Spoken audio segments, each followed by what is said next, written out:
الحمدللہ وکفا والصلاة والسلام علی سید الانبیاء اما بعد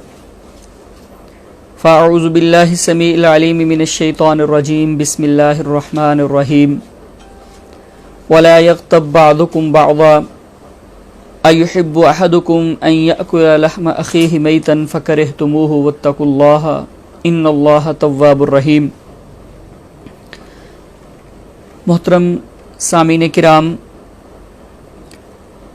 زبان کی حفاظت کے حوالے سے گفتگو جاری تھی کہ اللہ تعالیٰ فرماتے ہیں ما یلفظ من قول الا لدیہ رقیب عتید، انسان کی زبان سے جو بھی بات اور کلمہ نکلتا ہے اس کو لکھنے والا فرشتہ موجود ہوتا ہے۔ یہ جو کرامن کاتبین ہے یہ ایک ایک لفظ کو لکھتے ہیں اور انسان کے نامہ اعمال میں لکھ کر پھر قیامت کے روز اس کے سامنے پیش کر دیے جائیں گے۔ اس لیے بڑی ہی احتیاط کے ساتھ انسان کو گفتگو کرنی چاہیے اور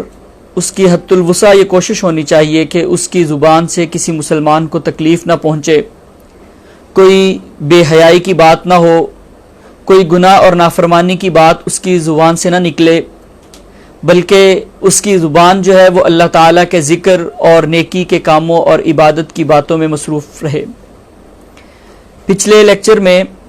زبان سے متعلقہ ایک بڑا گناہ جھوٹ اس کا تذکرہ ہوا تھا۔ آج کی گفتگو میں غیبت اور چغلی کے بارے میں چند باتیں عرض کرنے کی کوشش کروں گا۔ اللہ تعالیٰ فرماتے ہیں وَلَا يَغْتَبْ بَعْضُكُمْ بَعْضًا، کہ تم میں سے کوئی ایک دوسرے کی چغلی نہ کرے، غیبت نہ کرے۔ أَيُحِبُّ أَحَدُكُمْ، کیا تم میں سے کوئی پسند کرتا ہے أَن يَأْكُلَ لَحْمَ أَخِيهِ مَيْتًا، کہ اپنے مردہ بھائی کے گوشت کو کھائے۔ فَكَرِهْتُمُوهُ، کہا تم یقیناً اس کو ناپسند کرو گے۔ وَاتَّقُوا اللَّهَ، اور اللہ سے ڈر جاؤ۔ إِنَّ اللَّهَ تَوَّابٌ رَحِيمٌ، اللہ توبہ قبول کرنے والے ہیں، رحم کرنے والے ہیں۔ یعنی تصور کیجئے کہ غیبت کتنا بڑا گناہ ہے۔ ایک مردہ بھائی کے گوشت کھانے کے ساتھ اس کو تشبیہ دی گئی ہے کہ یعنی جیسے انسان اپنے کسی مردہ بھائی کے گوشت کو کھاتا ہے،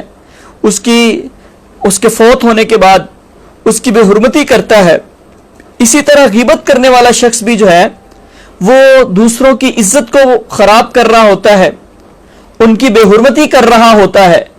اللہ تعالیٰ فرماتے ہیں فَكَرِهْتُمُوهُ، یقیناً تم اس کو ناپسند کرو گے۔ جس طرح تم کسی مردہ کے گوشت کھانے کو ناپسند کرتے ہو، اسی طرح تمہیں جو ہے کسی کی غیبت کرنے کو بھی ناپسند کرنا چاہیے۔ ایک دن اللہ کے رسول صلی اللہ علیہ وسلم پوچھتے ہیں اے میرے صحابہ اتدرون ما الغیبہ، کیا تم جانتے ہو غیبت کیا ہے؟ صحابہ کہتے ہیں اللہ کے رسول آپ بتائیے، آپ ہی بہتر جانتے ہیں کہ غیبت کیا چیز ہے۔ آپ نے فرمایا ذکرک اخاک بما یکرہ، کسی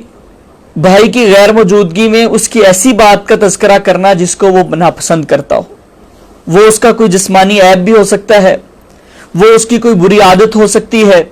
وہ اس کا کیا ہوا کوئی برا کام ہو سکتا ہے،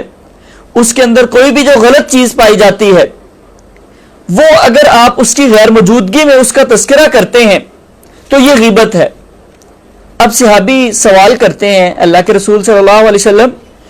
جو میں تذکرہ کر رہا ہوں جس چیز کا، اگر وہ واقعی اس کے اندر موجود ہو، وہ برائی، وہ خامی، وہ نقص اس کے اندر موجود ہے جس کا میں نے تذکرہ کیا ہے، کیا پھر بھی غیبت ہے؟ آپ نے فرمایا کہ اگر وہ اس کے اندر موجود ہے، وہ خامی،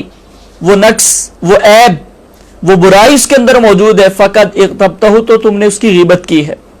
اگر وہ اس کے اندر موجود نہیں ہے، فقط بہتہ، پھر تو نے اس پہ الزام لگایا ہے، تم نے جھوٹ باندھ دیا اس پہ، یہ بذات خود ایک بہت بڑا گناہ ہے۔ تو کسی کی غیر موجودگی میں اس کی کسی قسم کی برائی، اس کے کسی عیب کا، خامی کا تذکرہ کرنا غیبت کہلاتا ہے۔ ہمارے ہاں لوگ عموماً کہہ دیتے ہیں لو یہ کیا غیبت ہے، یہ تو ہم اس کے منہ پہ بھی کہہ سکتے ہیں۔ بھئی جو بات آپ اس کے منہ پہ کہہ سکتے ہیں، وہی بات اگر آپ اس کے غیر موجودگی میں کہتے ہیں پھر بھی وہ غیبت ہی ہے۔ یہ نہیں کہ منہ پہ کہہ دینے سے اس کا غیبت والا سٹیٹس ختم ہو جاتا ہے، بلکہ منہ پہ کہنا بذات خود ایک گناہ ہو جائے گا، جو عیب جوئی میں آتا ہے، تانا دینے میں آتا ہے، جس کا تذکرہ پچھلے لیکچرز میں ہوا ہے کہ مومن تانے دینے والا نہیں ہوتا، عیب جوئی کرنے والا نہیں ہوتا۔ اور اگر آپ اس کی غیر موجودگی میں کریں گے تو یہ غیبت ہے۔ اس لیے ہمیں غیبت سے گریز کرنا چاہیے. ہماری کوئی بھی مجلس، کوئی بھی محفل ایسی کم ہی ہوتی ہے جس میں ہم لوگوں کی برائیاں نہیں کرتے، لوگوں کی خامیاں بیان نہیں کرتے، مزے لے لے کے ان کی بری عادات کا یا ان کے کسی غلط بات کا تذکرہ کرتے ہیں. حالانکہ اللہ کے رسول صلی اللہ علیہ وسلم فرماتے ہیں کہ میں ایک ایسی قوم کے پاس سے گزرا، جب میں معراج پہ گیا تو ایک ایسی قوم کے پاس سے گزرا، لہم اظفار من نحاس، ان کے ناخن تھے تانبے کے، یخمشون وجوہہم وصدورہم، وہ اپنے ناخنوں کے ساتھ، تانبے کے ناخنوں کے ساتھ اپنے منہوں کو نوچ رہے تھے، اپنے چہروں کو نوچ رہے تھے اور اپنے سینوں کو نوچ رہے تھے. اللہ کے رسول صلی اللہ علیہ وسلم فرماتے ہیں میں نے پوچھا فرشتوں سے کہ یہ کون بدبخت لوگ ہیں جو اپنے ہی ناخنوں کے ساتھ اپنے چہروں کو اور اپنے سینوں کو نوچ رہے ہیں؟ تو انہوں نے بتایا کہ یہ وہ لوگ تھے الذین یأکلون لحوم الناس، جو لوگوں کا گوشت کھاتے تھے اور ان کی عزتوں کو خراب کرتے تھے. لوگوں کا گوشت کھانے سے مراد کیا ہے؟ ان کی غیبت کرتے تھے. اور وَيَعْرِضُونَ فِي إِعْرَاضِهِمْ، اور ان کی جو عزتیں ہیں وَيَقَعُونَ فِي إِعْرَاضِهِمْ أَوْ كَمَا قَالَ رسول اللہ صلی اللہ علیہ وسلم، اور ان کی عزتیں خراب کرتے تھے. جب ہم کسی کی غیبت کرتے ہیں، ایک شخص جو ہے وہ بہت نیک ہوتا ہے، بڑا لوگ اس کی عزت کرنے والے ہوتے ہیں، قدر کرنے والے ہیں، کوئی عالم دین ہے، ظاہر بات ہے ہر انسان کے اندر خامی تو ہوتی ہے. اب کسی مجلس میں لوگ اس کی اچھائیوں کا تذکرہ کر رہے ہیں، جی فلاں بہت اچھا ہے، فلاں بہت نیک ہے، فلاں بہت صاحب علم ہے. اب ہم بیٹھ کے ساتھ بتانا نہیں جی نہیں آپ کو کیا پتا، جی آپ کون سا ان کے پاس رہتے ہیں، وہ تو ایسے کرتا ہے، وہ تو یہ کرتا ہے، اس نے تو فلاں موقع پہ یہ کیا، یعنی لوگوں کے دلوں میں جو اس کی عزت ہے وہ ہم خراب کر رہے ہیں. تو خامی سے تو کوئی بھی مبرہ نہیں ہے. تو اسلام یہ کہتا ہے کہ لوگوں کی خامیاں اچھالنی نہیں ہیں. اگر ہاں آپ اس کی اصلاح چاہتے ہیں تو اس کو تنہائی کے اندر سمجھا دیں. اسی طرح پیغمبر علیہ السلام نے فرمایا لا يدخل الجنت قطات، چغل خور آدمی جنت میں داخل نہیں ہوگا. لا يدخل الجنت نمام، چغلیاں کرنے والا شخص جنت میں داخل نہیں ہوگا. ایک روایت میں آتا ہے اللہ کے رسول صلی اللہ علیہ وسلم نے فرمایا یہ دو قبر والے جو لوگ ہیں ان کو عذاب ہو رہا ہے. وما يعذبان من کبیر، کسی بڑی بات کی وجہ سے عذاب نہیں ہو رہا، یعنی مطلب ایسی باتیں جن کو لوگ بہت ہلکا سمجھتے ہیں، یعنی ویسے بہت بڑی ہیں لیکن لوگ ان کو بہت ہلکا سمجھتے ہیں. آپ نے فرمایا اما احدہما، ان میں سے ایک تو وہ شخص ہے کان یمشی بالنمیمہ، جو چغلیاں کیا کرتا تھا. اور دوسرا وہ ہے لا یستتر من بولی، جو پیشاب کے چھینٹوں کا پرہیز نہیں کرتا تھا، اجتناب نہیں کرتا تھا، پرواہ نہیں کرتا تھا کہ پیشاب کے چھینٹے کہیں اس کے کپڑوں پہ تو نہیں لگ رہے، اس کے جسم پہ تو نہیں گر رہے. تو یہ دو چیزیں جن کی وجہ سے ان کو عذاب ہو رہا ہے. تو اس سے تصور کیجئے کہ چغلی کرنا قبر میں عذاب کا باعث بن جاتا ہے، اتنا بڑا یہ گناہ ہے. ویسے عمومی طور پہ ہمارے ہاں غیبت اور چغلی ایک ہی لفظ دونوں کے لیے استعمال کر لیا جاتا ہے، یا دونوں لفظ ہم معنی استعمال کر لیے جاتے ہیں، لیکن دونوں میں ایک تھوڑا سا فرق بھی ہے. غیبت یہ ہے کہ ہم کسی کی غیر موجودگی میں اس کی خامی کا، اس کی برائی کا، اس کے کسی نقص کا تذکرہ کر رہے ہیں، محض تفریح طبع کے لیے کر دیتے ہیں، یا ویسے اس کی عزت کم کرنے کے لیے، لوگوں کو اس سے بدگمان کرنے کے لیے، یا کسی بھی وجہ سے. جبکہ چغلی ایک خاص چیز یہ ہے کہ دو لوگوں کو ایک دوسرے سے بدگمان کرنے کے لیے، ان کی آپس میں لڑائی کرنے کے لیے، دلوں میں نفرت پیدا کرنے کے لیے، پھوٹ ڈالنے کے لیے. تمہیں پتا ہے اس نے تمہارے بارے میں کیا کہا، وہ تو تمہارے بارے میں یہ کہتا ہے، اس نے تو تمہارے خلاف یہ سازش کی ہے. تو لوگوں کو بتاتا ہے جا کے کہ تو وہ ایسے کہتا ہے، پھر اس کے پاس جاتا ہے تو اور جا کے بتانا شروع کر دیتا ہے. اللہ کے رسول صلی اللہ علیہ وسلم کہتے ہیں قیامت والے دن بدترین لوگ وہ ہوں گے ذی الوجہین، جو دو چہروں والے ہیں. اس کے پاس آتے ہیں تو اس کی خامیاں، اس کے پاس بیٹھے تو اس کی خامیاں.